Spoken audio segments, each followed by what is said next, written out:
Hello and welcome to Politically Incorrect. It's the show that gets you sharp, incisive opinions served up with an irreverent twist by two of our best-known commentators, Mani Shankar Iyer and Swapan Dasgupta.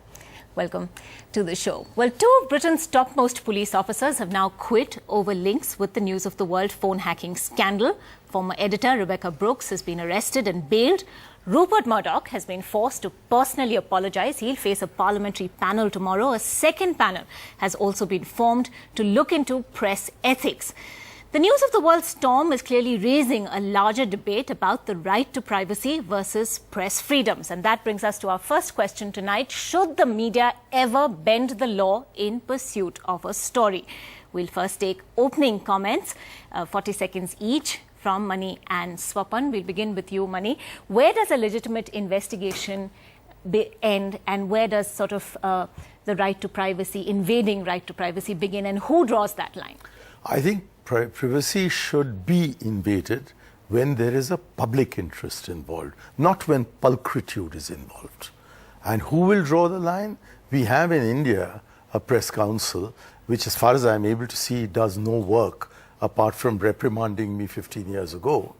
I think since this is a body of the media itself, is it now the Media Council perhaps, that they should very seriously look into this question of the line between privacy, to which I think everybody is entitled, and the public interest, which has to be safeguarded again by everybody.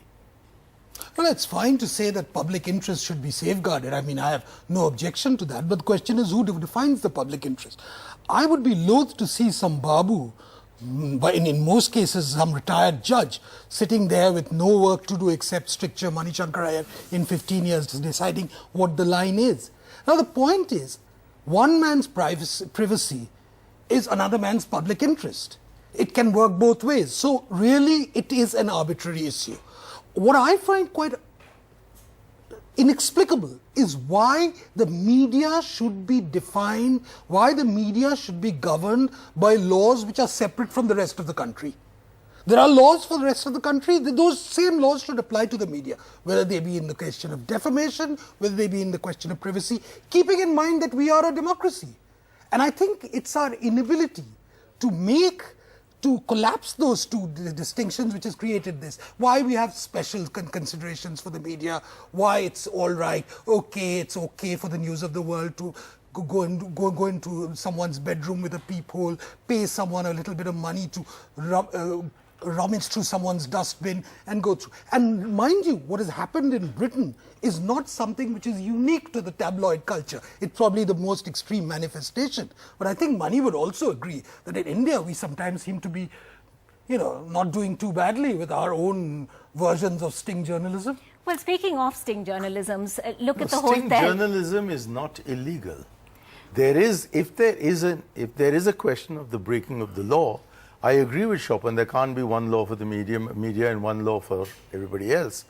But there is the danger, as we saw in the Tehelka case, of the affected government pretending that because the law had allegedly been infringed, mercilessly persecuting the sting operators. Please don't mix up a sting operation with illegal actions. But a sting operation that procures prostitutes, that bribes army officials, gives them alcohol, surely the means that were adopted then by Tehelka, since you bring that up. As far as I know, procuring prostitutes and securing drink is not against the law. But bribing army officials and defense officials with them? Well, offering to bribe them and they're taking it, that's what makes it and was that not entrapment? But I don't think there's any law infringed by offering a prostitute or suggesting that you have a drink with me.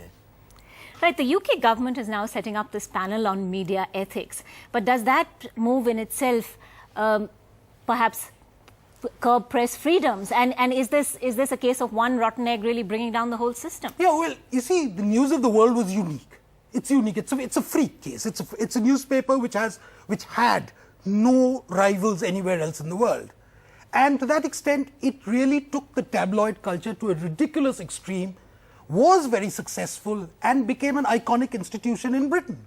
But what has happened is that just because of the transgressions of a few journalists in the news of the media, what is now it's come down to is that you've seen a witch hunt, I would say, use the word witch hunt, against Rupert Murdoch, because he's been made out to be some sort of a Dr. No, Goldfinger, everything rolled into one, someone who's out to manipulate the world, take over it. And, I was a bit sad that when the News of the World folded up, their last line was hello, something to that, goodbye, or something very hello and goodbye. Thank you and goodbye. Thank you and goodbye. Very tepid. I expected them to say the world is at an end.